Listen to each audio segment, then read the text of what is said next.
Well, it's another trading day right here in Lagos, Nigeria. We'll bring you what's playing out in most of those markets, but here's what's coming up in the next 55 minutes.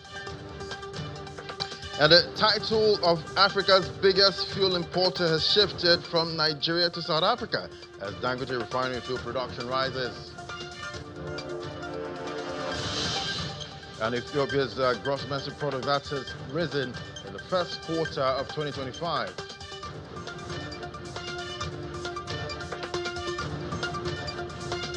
Plus, Standard Chartered projects major drop for the US dollar in 2026.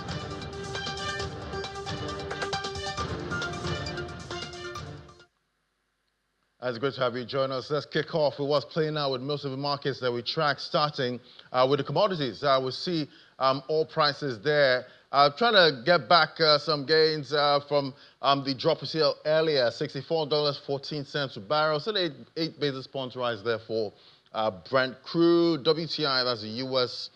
grade, that's up 0.13% at $60.97 per barrel. Still trying to hold on to that $60 level. Still watching market dynamics to see if that actually holds. Let's get a check on metals market now. I'll see the U.S. gold futures. It's all green on the screen. Compared to the last time, it was all red. I think that was yesterday. You see gold there, 0.6% up, adding to that $3,000 level, $320. U.S. gold futures, that's 0.6% up to $3,303. Spot silver is not left out of the shine. That's up 0.57%. And the biggest mover we have is platinum at 1.58% up, holding on to that $1,000 psychological level. But it's not been able to maintain that for a while now. That's talking about platinum and palladium. They keep ranging between $1,000 to $900 per ounce. So we see palladium there, that's up 0.15%.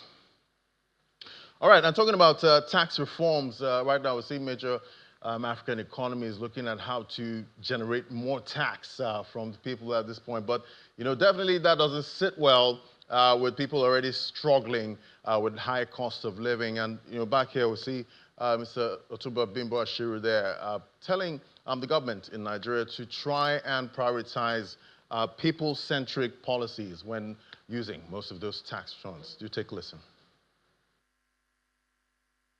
The tax reform that we have, there's nothing wrong with it, because it will make sure that the people that are earning will be able to pay, they pay more, while people that are not earning enough will probably be able to, will be taken away from. But let me tell you this, the problem is implementation. Are we disciplined enough? So I'm not optimistic, because the problem I have is that the people that are supposed to implement it, are they genuine? Are they sincere? I will tell you this, integrity matters a lot. And many people in our country, they don't have integrity. Integrity is doing the right thing when nobody's watching you. So that's the problem we have. That's been our problem. The issue of we have good laws, we have good plans in this country, but how do we implement it? And once, we are talking about people saying they are not getting. I remember growing up, even up to recently, they bring in tomato from the north and everything, but we can do that. Let me tell you, the money that they used in this country in the First Republic is the funds that are generated from agricultural products. Nigeria used to be the second largest exporter of cocoa in the world. But what are we doing about that? Even when we get oil, we even export this. But the problem is that do we have people who are disciplined enough to implement these things? Our leaders, because we put everything on the doorstep of the president. No. What are the state governors doing? Some of these state governors, if you drive through some states, nothing is happening. So when you are talking about generating idea as a state, no, they can generate idea, but where do they implement? Where do they take the money to? People are not channeling the resources to the right direction. All right, that was Otumba Bimbo Ashiru there commenting on latest tax reforms in Nigeria. That was earlier in the week. And to another current matter now, definitely it's all about the Africa Development Bank. That's the AGM. That's the AGM meeting for 2025 that's happening in Abidjan. So much has come out from there already so far. We've had John McQuarrie. She's been giving us blow by blow what's playing out right there. And she joins us now via Zoom. Hello, Ini. Great to have you. Hey, Laddie. Good to, being here on the other side of the divide. I hope Exactly. you guys are doing well. Yeah, we're doing okay, but we're hearing a lot coming out from Abidjan, from forecasts about African economies, Nigeria, and what they're seeing from their crystal ball. What's going to happen in Africa. What are you seeing there so far? Yeah, so Ladi, a lot of what you heard comes from the economic outlook of the AFEB. That was yesterday. I'm sure you've seen that report. And the chief economist of the bank was one who anchored that. He was really optimistic about what's going on the continent, talking about inflation, AFDB's inflation trending. Of course, they've seen the impact of the tariff on our GDP. The different countries on the continent have felt the impact of tariff. President Donald Trump's initiated tariff and the response and consequences that has cost us some percentage of our GDP growth that was expected. However, the AFDB is optimistic that the continent is recovering from COVID-19 and seems to be on the path of progress. But they also warn of the leakages that the continent is facing. Leakages and inefficient use of resources, human resources, mineral resources, and we're talking about the other and the news of it, I saw Otumba Bimbashi would talk about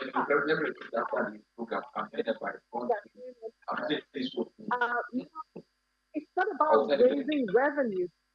It's about getting the group revenue. That the what is topic? Yeah, I mean, yeah. So definitely, so much has happened so far, and I'm also trying to understand what's going to happen with the presidency of the AFDB. Are you getting any samples there of what's or sound bites of what's to come for the presidency? Laddie, don't be in a hurry, yeah? Just calm down. I'll keep calm. Really, yes, take it easy. So we're going to get a new president latest, I believe, by Friday. I see the program. The Board of Governors have been meeting. It's been closed sessions. So I believe that by Thursday, Friday, we're going to know who will take over from Dr. Medicine. Now, that's the height of it. But Robbie, apart from that, there are great conversations going on here, as usual, in meetings like this. As we know, the theme for this year is, making Africa's capital work better for Africa's development. And there are some issues around it. Some questions that I attended today have to do with credit rating. Africa is working on having its own credit rating. As we know, funds have become very expensive to a lot of countries on the continent, and that is because of the rating. So if a country is rated junk, obviously, the loan is going to come at a very high cost.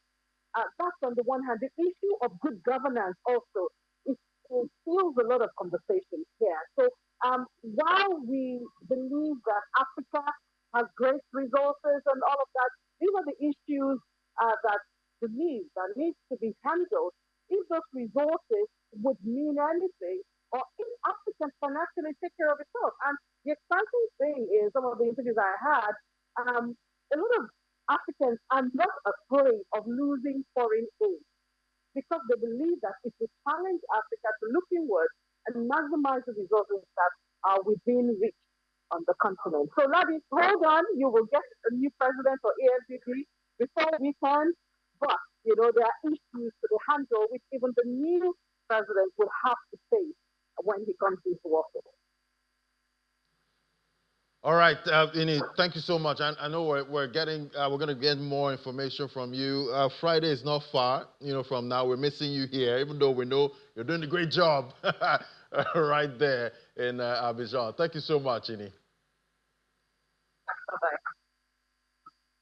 Right, there we have it, Ini, there giving us what's playing out right there in Abidjan. Definitely, it's all about helping Africa, make the progress, that we need at this time, getting solutions that are Africa-centric to get us out of huge debts and over-dependence on imports. Let's see how Africa can actually produce. But yeah, definitely so much to unpack there, and he's been giving us all of those details. So to our next conversation now, in Nigeria's dynamic construction and infrastructure sectors, particularly within power and energy projects, financing strategies are pivotal to project success. Given the scale and complexity of these ventures, determining the optimal mix of debt, equity, and innovative models like, build, own, operate, and that's the boot style there is crucial. And recent trends indicate a growing investor interest in sustainable infrastructure, including green energy initiatives and public-private partnerships. We're going to be having that conversation very soon with Suola Olatoyosi, he's the CEO of Bowise Services Limited. He'll be giving us what to expect right there and how most of these private sector players can actually make it happen when it comes to funding, because we're seeing governments of the world, they're actually dealing with a lot of rising debt and debt servicing so far. So how is the private sector managing to also stay afloat with all of those issues? Definitely, we'll find out and see what to expect and how the construction industry in Nigeria, how those players are managing right after this break. Do stay with us. All right, joining us to unpack project finance and risk management, we have Mr. Shola Olatoyosi, he's the CEO of Bowise Services Limited. Joining us via Zoom. Great to have you on the show. Hello, sir. Can you hear me? All right. Okay. We'll try and get Mr. Shola on again. He's having some technical glitches there, but definitely it's all about finding ways to finance most of these big projects, maybe be it real estate, construction, and different segments, even for public utilities. Definitely it's all about finding that fine line between financing and most of the sources, as usual, maybe debts or equity, but we're still seeing private sector, trying to find ways to actually fund, some of these projects in a way actually helps reduce costs and overhead. And sometimes you might start a project at a certain amount, when it comes to pricing of materials, and in between the starting phase of that project and the end, prices change, especially what we're seeing with inflation and rising inflation of inputs at this point. All right, let's try Mr. Shola Olatoyosi. Can you hear me now? Good afternoon. I can hear you, Ladi. Fantastic. Great to finally have you. So, talk to me, in your experience, what financing models have proven, most effective for, large-scale construction projects in Nigeria, especially in the power and infrastructure side of things? Okay, thank you for the question. From my experience, obviously it depends on the structure of the project or the size of the project, but the best is usually for Nigeria, I would prefer the build, own, operate, and transfer. You see, that way, yeah, you just work with the framework of the government, but the private individual will be the person to take on the project, build it, own it, operate it, until when he or she or company has recouped their money and then transfer it back to the government. That way, because it's privately owned, there's better resources, quality, and then the ownership, being a private person, there is reason to want to, operate it properly, optimally, because you're trying to get back your funds. But for the Nigerian sector, that build, operate, transfer is the best bet. If I recall, I know that's the model that was used for the local airports with Stabilini. I was privileged to work on that project, and it was a build, operate, transfer project.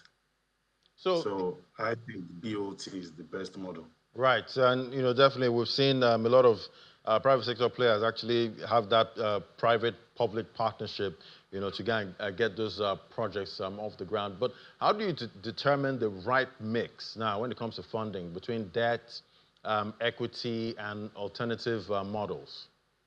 Sorry, I didn't get that. That was an incoming call. Sorry. Yeah, could you repeat the Okay, question? so yeah, I'm talking about funding now. How do you determine the right mix between debt and equity and other alternative models? Okay, well, basically, the model will be dependent on the type of project. If you want to go with the project financing, that's basically funding, that's the usual style for funding large projects, whereby the investor creates, or the bank for the investor creates like an SPV, like a special project vehicle strictly for that project, now to protect the investor, of course. And the investor relies on revenue from the project to repay.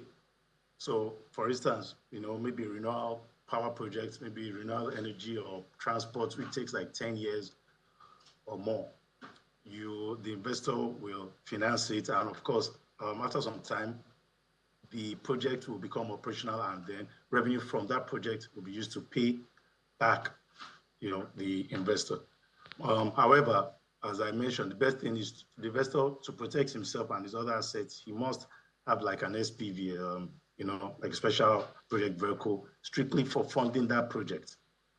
There are other models too, like of course, regular debt, but I wouldn't advise that for a large project because that involves collecting collecting money from the banks and paying back with interest. That is a no-no. So it's either that or equity. Equity is a good model whereby the investor finances the project for ownership of the project. Then there's also, of course, the private and public partnership, which, as I mentioned earlier, is like the build, operate, transfer. So I think looking at the size of the project, looking at the cost, the capital, it's now left for the investor to look at what model suits him. But obviously, it's the equity or project financing that's the best, models, and maybe the public-private partnership. So it depends on the type of project and the capital and source of funds, so many factors. But those are the three major models I believe they can work. All right, definitely, and we want to see more, projects, coming out most in the country, especially from, that private-public partnership, try to take the burden off, different segments, of the economy so that we can have more projects. Exactly. And make the best of our limited resources at this time. But thank you so much. It was great having this conversation with you, Mr. Shola Olatoyos. He's the CEO of Bowen Services Limited. Thank you for coming on today. Thank you. All righty then, let's move on to the markets now, find out what's playing out. And we have Will Ibong with the details at this point. Good time for Will. He's really great at the markets, especially for African markets. Seen some new highs, new 52 weeks. That's like new levels are just happening. It's more like, I'm just wondering, is it a thing like before we enter the month of June that the markets just begin to just pick up pace and then we just see that momentum driving it like, oh, the new entry or entrance into June, like welcoming the month of June. So, but right. I hope it's sustained. It's quite interesting because normally you get that sell in May and go away. Yes. But nobody sold. So it's more like everybody's just like. They were all there. In most of these markets. So we just want to find out if it's a new thing we're seeing in the market or is something that has been there, but maybe we missed it somehow. Maybe.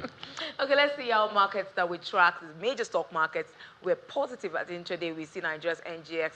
The ASI was up at intraday at 0.09% at the time I checked, but just recently, just not long ago, it was at 30 basis points, that's 0.3% up, still riding on the all-time high of 111,000 we hit yesterday. Airtel Africa, which gained 10% yesterday, is still on full bid. Bargain hunting we saw for stocks like Oando, Jay's Bank, Wema Bank, and Honeywell Flour. Okumo Oil is also on the high uptick as well. Let's look at JSE in South Africa. It's also in positive territory, 0.5%. And elsewhere in Egypt, we see it trading up 0.24%, hitting a 52-week high today. Meanwhile, the Nairobi Securities Exchange closed Tuesday's session in green territory, recovering from that negative close it saw on Monday. And now let's look at what's happening at the NGX. What's driving it? What is pushing this all-time high? We've never hit it before. The market cap has never hit 70 trillion naira before, but we did hit that yesterday and still being sustained at intraday. So Ambrose Omodion, Chief Research Officer, Invest Data Consulting, joins us to talk about this, but I think Ambrose. Okay, so Ambrose is not right now. We'll probably circle back to that and see what's driving markets. But let's move on to other markets in the Middle East and see how that's performing. Mostly positive sentiments for major stock markets. Dubai up 0.17%. We see Abu Dhabi also up 0.61%. And still within the region, we can't talk about that without talking about the Tadawuli index. That's Saudi up 1.33% and Qatari index, however, in the red at intraday, down 1.02%. Now let's scoot over to the U.S. Stock futures edged up in early trade on Wednesday. That's after first trading lower in negative territory, and this comes as investors turned cautious ahead of NVIDIA's earnings and the Federal Reserve's minutes, which is expected. Now, Dow futures traded flat in positive territory, though, while the S&P 500 and NASDAQ 100 futures rose 0.08% and 0.2% each. And this follows a strong rally on Tuesday, with the Dow jumping 700 basis points after President Trump postponed the EU tariff hike to July the 9th. Okta shares dropped 12% despite beating estimates as the firm maintained cautious guidance.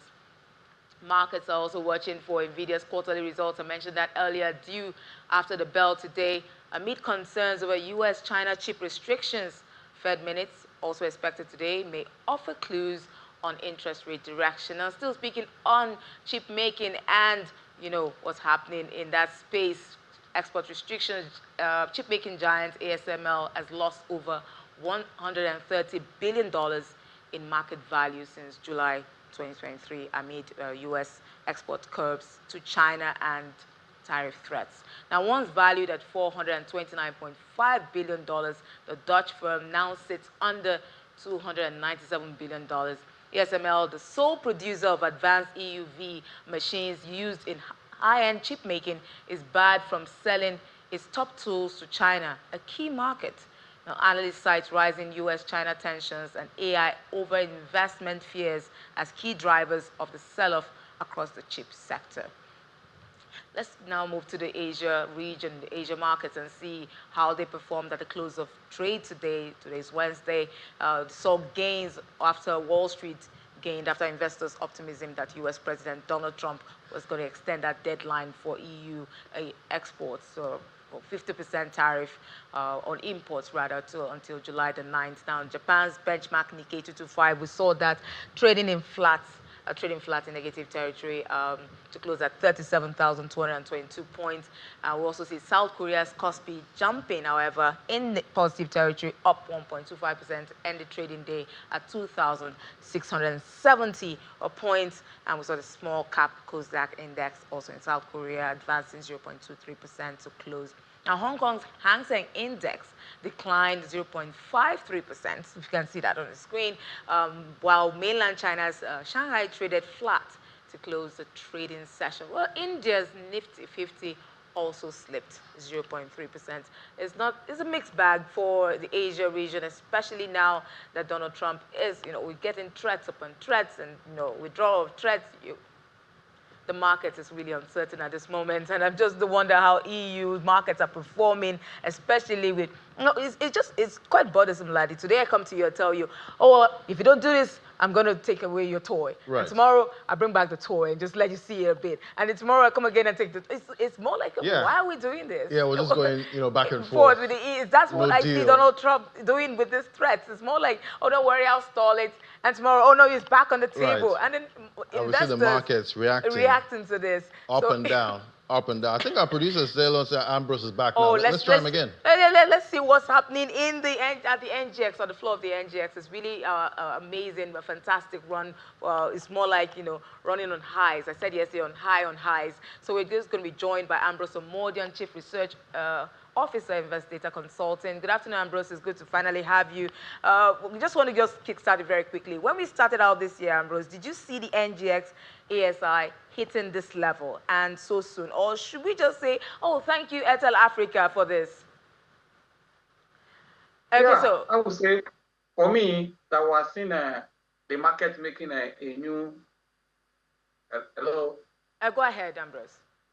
Yeah, I see that the market is making a new high as a result of what impressive earnings that have hit the market. As a result of that, investors are buying into high cap stock. We can see that the life of cocoa oil, MTN, and Nigeria Brewery and others that impacted the market this afternoon. The market has hit another, a new high of 11,915.65. Tells that investors are really taking position in the market because of what? Because of opportunity ahead of what? Ahead of the last month of the quarter. By next week we're crossing to June, which is last month quarter. Investors are taking position, and also we expect that because of profit taking that will come in that month of June, ahead of Q2 earnings in July, that investors are really taking care. But I will tell you that the history in our market, this is the second time we're seeing a straight 6 years run in terms of a bull market.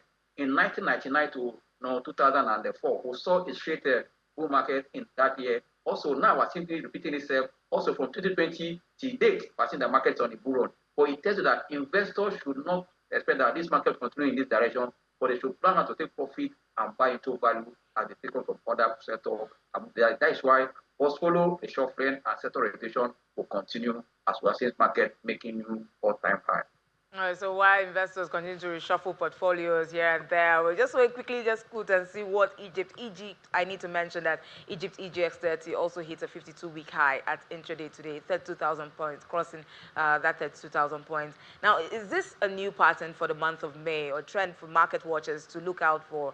Because right before entering the month of June, we're seeing this uptick for all share indexes, and which Vladi did mention, so sell in May or and go buy in November or wait till November or October. But is this a new pattern for the month of May that we're seeing now, or has this been in existence? No, May in the last 27 years, May have been a month that closed in green for 18 years. May and December are always marking the same direction because we believe that in Nigeria, May have defined sell in May according to market, but our market has always been a positive one for design investors. That means in Nigeria, it's not sell in May, but also buy in May and make profit.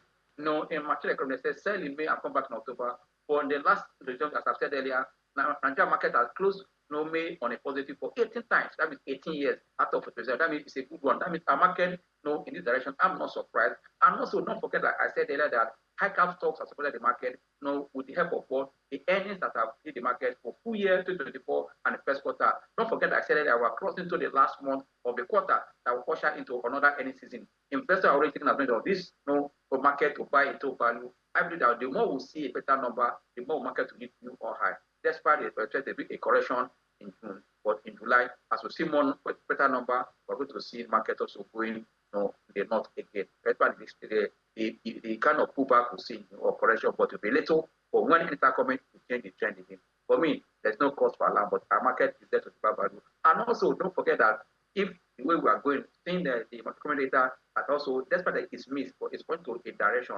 We have seen that interest rate was held for the month of February and this May. Then one comment in July, if we see another inflation going southward for this month of May again, going to see that 25 basis point cut in rate in July, that will be a plus for the market again. That means for investors, this is going to operation well in those stocks that have value and those are also paying good dividends at the end of the year, because when the company is doing well in terms of earnings, that's also a point that investors should expect a good reward at the end of the year. So you just mentioned what I was going to say. Now I was going to ask if this was a great time for investors to buy in the market, or should investors be bracing for a correction anytime soon?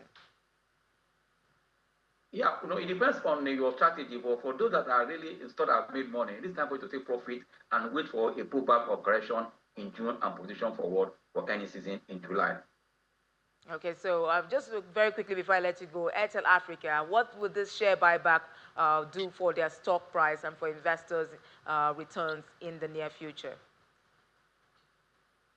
Yes, when a company is doing share buyback, automatically that company is reducing their share in issue, which is a plot that will support their earnings at the end of the day. For me, Airtel Africa has done a good thing in the right direction, and also with the recent increase in tariff, and also I think that Airtel will also post a better number. We have seen it in MTN, and don't forget that Airtel operates in 12 different countries where also they are earning dollar. I think that for me, for you to play defensive in your portfolio, Airtel should go on this stuff because as they are buying share back, doing their share back, they're already reducing their share in issue that will go to impact their earnings positively at the end of the day. With the performance we're expecting, the earnings that come from Airtel will be also stronger because their share in issue is reducing, and we're seeing that government increasing their tariffs also going to be a plus for them in terms of revenue, earning for this period. For me, they stop to watch, and also if you want to really play defensive, you don't want your portfolio to go one side and put it as one of defense stock in your portfolio. But most time, high cap stocks don't move the way market is expecting. It takes time for them to move. But I believe that you want to play betting. But for me, in terms of return, it might be slow for you to make good return from Ether. But for defensive, it's a stock to be your for return. You can look for those smaller stocks and also that really have strong earnings and position earnings. Thank you so much, Ambrose. Obviously, I'm sure the market is going to end in the green. I don't want to make assumptions, but if you just tell me green or red, is it going to end in the green or red? Green already. Was in the Okomo of MTN of the Nigeria of that will put the market in the green at the end of the day.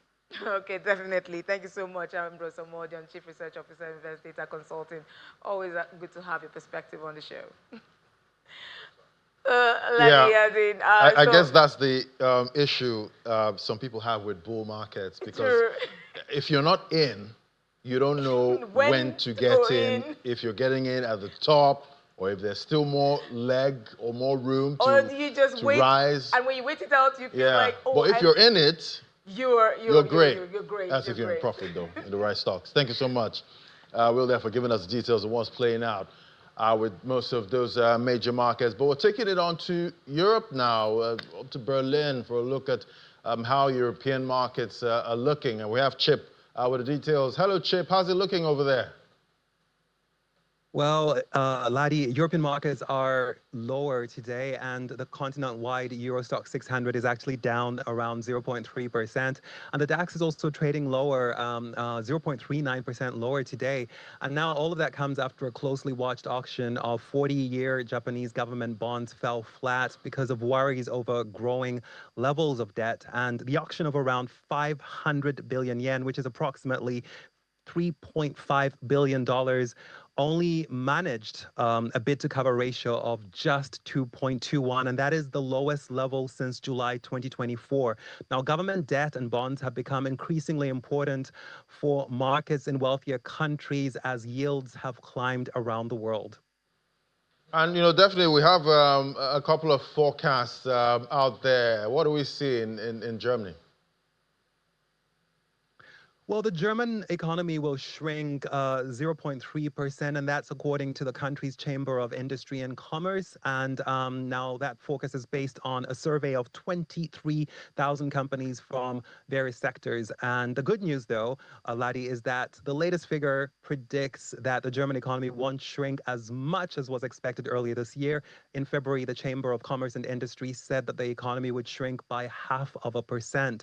But in the first quarter of this year, the German economy actually grew faster than was expected. It expanded 0.4%, and that was mainly because orders from the United States rose rapidly. American importers, of course, have been rushing to buy European goods amid the threat of higher tariffs. So Germany's economy has been able to benefit from that trend. But of course, that is not a trend that we can expect to hold for the rest of the year. The Chamber of Commerce of Industry and Survey, the Chamber of Commerce of Industry's survey actually showed that the German industry expects exports to decline, and that is mainly, of course, due to the unpredictable trade policies coming out of Washington. Definitely bad news for an export-dependent economy. But talk to me about the new government now. What are they looking at to turn things around? Now, if you asked a regular person on the street, Ladi, the answer to that question would be no. Germany obviously doesn't even have a federal budget yet. The previous government, of course, fell apart because of disagreements over spending last November, but the new government does, of course, have 500 billion euros in additional debt for infrastructure spending. So that will take some pressure off the government. But despite that, it will be expected to make some major cuts to its spending, and that's because the additional debt can only be used for infrastructure spending and not for social spending. And the need there is increasing, mostly because of Germany's aging population. The country will need to spend more on health and care. Now, the question, of course, will be where the funding will come from in that area, especially given that the government doesn't appear to be ready to reform its pension system, mostly because, of course, senior citizens account for a huge chunk of voters. So there is a lot to do to change and reform the economy, but there doesn't seem to be much will to get it fixed. So it will be a challenge going forward. Yeah, we'll keep tracking the issues before this new government. But thank you so much, Chipona Jibilu, for giving us the details from Europe. Thank you. Thank you.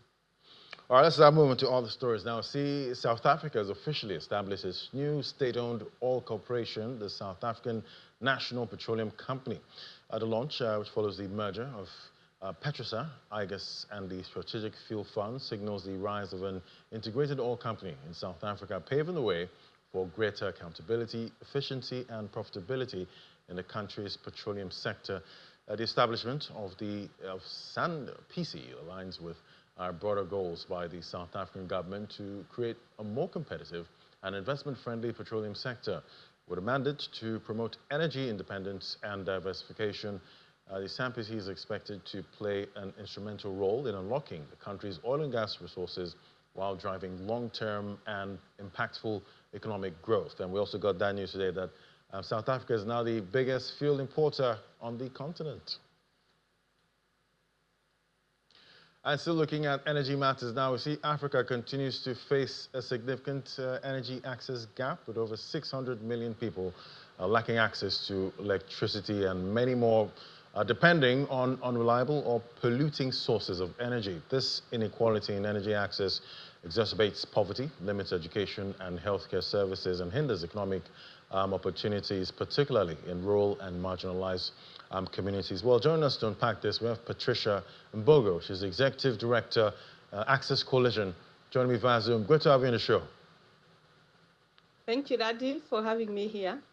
All right, so let's start with the big picture now. What does just energy access mean for the for Access Coalition, and why is it such a critical priority for Africa right now? Yeah, thank you. And just to introduce what we do as Access Coalition, is a coalition of civil society organizations advocating for clean energy access. To us, we have a mission that we are driving, advocating for people living in energy poverty to have safe, reliable and affordable energy, clean energy.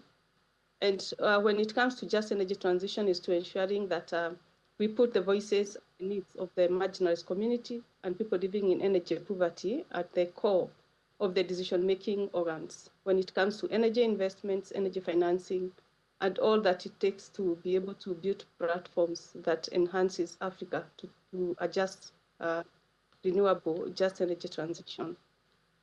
And this year's AFDB annual meeting, that's still ongoing at this time, and we see an energy access and climate resilience on the agenda. From your perspective, in Nairobi, what are your expectations from AFDB and its member states when it comes to their commitments to achieving universal energy access, by 2030? Yeah, as Access Coalition, we are calling the bank, AFDB, to be able to scale the energy investments when it comes to electricity, and also decentralized renewable energy systems that will make us be able to transition communities in Africa to clean energy access. We are calling for a dedicated energy facility that will be able to enhance energy access within the space. So there's a lot of opportunities that exist. One is on leapfrogging electric cooking through the energy investments that are ongoing, and be able to push that agenda and ensuring that we have a dedicated facility that is also able to push the clean cooking solutions within Africa. Statistics shows, and they are glaring, to show that majority of populations, especially those living in rural areas, They are living in energy poverty, especially on electricity and also clean cooking. And the impact on their lives, livelihoods, and even to the environment is very glaring. So we have to ensure that as we transition communities, we have to put in place financing models and instruments that are inclusive and are putting the needs of the marginalized communities and people living in energy poor at the core. We see, many communities in Africa, especially in rural and marginalized regions, they still rely on harmful, inefficient energy sources. What real-world solutions or innovations is needed to ensure, people-centered, decentralized renewable energy systems and something that's, affordable? Yeah, thank you. As we transition communities from use of polluting fuels, and especially when it comes to clean cooking, we are advocating for solutions that are either renewable or those ones that are able to defrag the electricity investments that are ongoing. Especially, we have, for example, on electric cooking, we have the induction cookers, we have the pressure cookers that have also been introduced, and we need to change the approach in terms of planning, have an integrated approach in terms of planning for energy investments within the country, ensuring that we are cross-sectoral, we are working with other sectors, be it health, education, and agriculture, to ensure that we are integrating the needs of the communities in regard to energy and be able to bring solutions that matters and make sense to them. So when it comes to the solutions that needs to be cascaded, we have to ensure that the financing models not necessarily caters for the supply side of it, where they work with the developers and enhancing the market, but we have also to ensure the financing facilities are also bringing in where to be able to enhance access to finance for the poor households and ensuring that they are able to access the energy solutions that are being offered across the range. All right, I'd also like to get your opinion on this. With your experience so far, would you say electricity in Kenya, would you say is affordable? Or do you guys have like different price segments for different people in the society for electricity? Yeah, I would say that yes, Kenya, we have really accelerated the electrification rate, but how the planning is done is more done in a siloed manner. And recently, the government of Kenya was able to develop an e-cooking strategy that seeks to accelerate efforts of e-cooking within the communities. We need to change from a perspective of a siloed approach in terms of planning, but integrate both clean cooking as well as now electrification, because there's a lot of gains that we have not been able to tap into. We have electrified homes, but those households, they cannot be able to use the same electricity to be used for cooking. So we have to ensure that we are bringing in affordable solutions and ensuring that we bring in financing approaches, safety nets, and also ensuring that we safeguard the community aspect for the marginalized and people living in energy poverty, ensuring that the electricity that we are providing is more affordable and it can be able to be enhanced for other uses. We need to create demand for the electrification that has been generated and ensuring there's that wider absorption and adoption of the electrification for other uses, whether it is on income generating activities for productive uses, to be able to enhance the livelihoods of the communities across the board. All right, I guess that's a good place to anchor it there. Thank you so much for coming on. That was Patricia Mbogo. She's the Executive Director for Access Coalition. Thank you so much. Thank you, Daddy, for having me. All right, now we see to other stories. We see Egypt's Ministry of Supplies announced plans to double the edible oil storage capacity at the Alexandria port, increasing it from the current 75,000 tons to 150,000 tons. This initiative aims to bolster the country's food security and ensure stable supplies of vegetable oil, a critical commodity for the Egyptian market. The project involves upgrading and expanding existing storage facilities in the Alexandria port complex, one of Egypt's primary logistical hubs. The expansion is expected to enhance the management of oil imports and distribution, reducing reliance on global market fluctuations. According to the ministry, work on the expansion will begin soon, with completion targeted for 2026. The project will be funded through state investment and international partnerships as move as part of Egypt's broader strategy to improve infrastructure for the storage and distribution of food commodities. All right, let's head on to other markets now, see what's happening in the crypto space. You see, again, just like yesterday at this time, Bitcoin had a pullback, and we saw half of the board somewhat in the green, and that's happening again today with Ethereum there leading 1.32%. And yeah, Bitcoin still around that all-time high level, but we're seeing exhaustion trying to break above the recent highs, $109,068, 0.44% pullback according to Coin360. But we'll see Bitcoin dominance, 61.55%, dominating the market. Let's get a check on what's happening with headlines there. We see BlackRock, that's joined Telegram's $1.5 billion bond sale.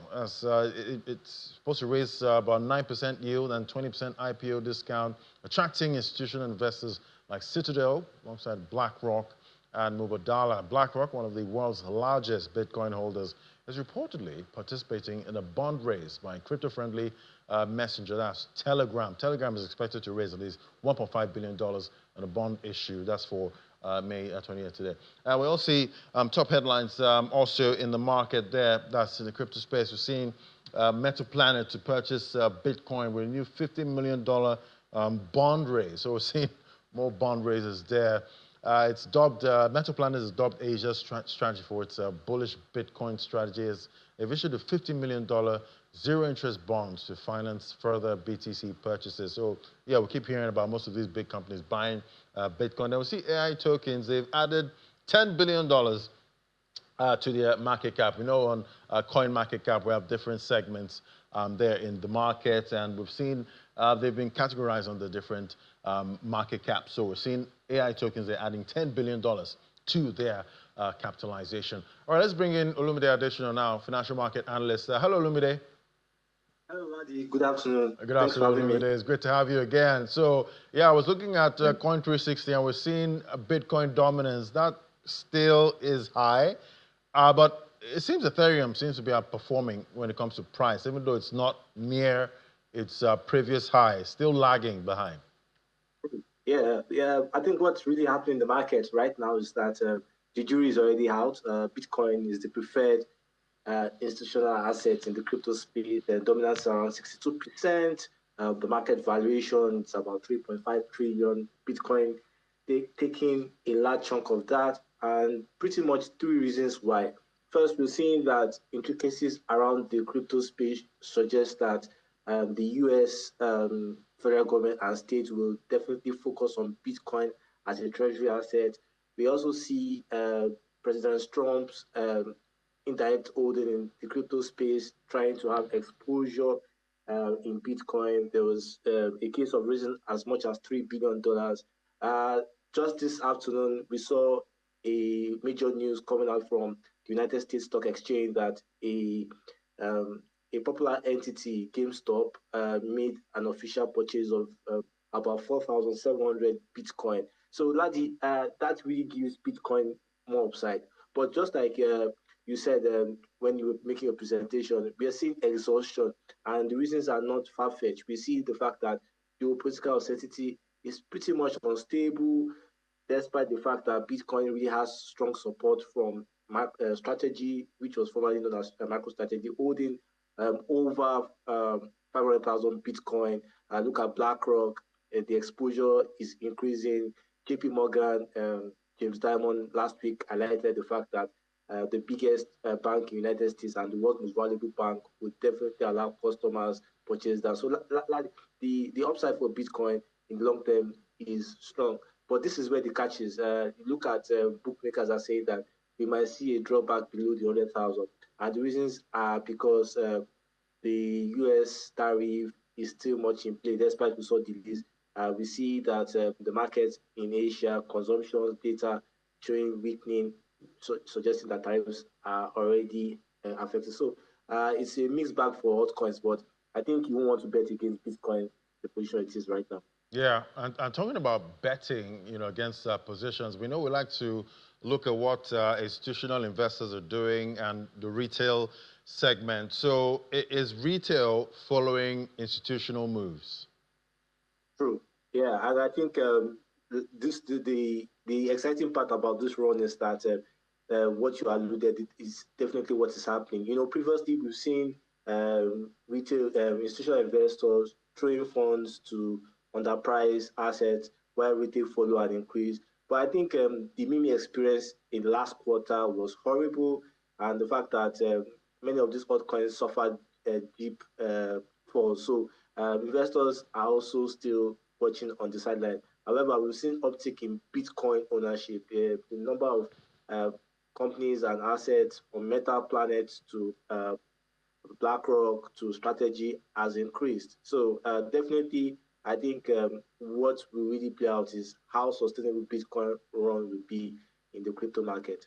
Right. We know most of the time before now, years back, most of the crypto investors always, wanted that altcoin season, the alt season.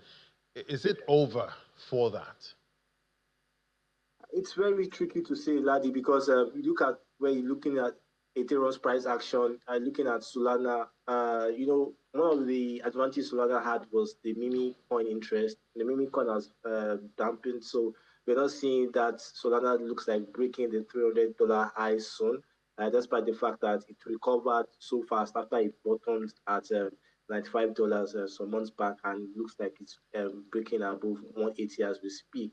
You look at Ethereum also coming from 4K now, oscillating at around 2,600, tells you that the enthusiasm in that space has dampened. But I think over the long term, we're going to see wither down of so many altcoins. The fact that the altcoin space is fragmented is also a disadvantage to major crypto assets. So big names like SOA, XRP will definitely play a key role. We're seeing the remittance space being expanded. We're seeing the stablecoin act in the United States suggesting more integration in the crypto space. So you want to bet against the but I don't see the altcoin taking so much attention like Bitcoin is having right now. Right. Thank you so much, Olumide Adesina. Always great having your perspective. Thank you for having me, Ladi. Thank you. Have a nice. Yeah, so I guess the question is, will there ever be an altcoin season in this market? We'll definitely find out at some point as time goes on. If Bitcoin is just taking all the shine at this point. But that's the show today. Thank you so much for watching. I'm Ladi Williams. From me and the team right here at Channels HQ is bye for now. We'll see you again tomorrow. Bye-bye.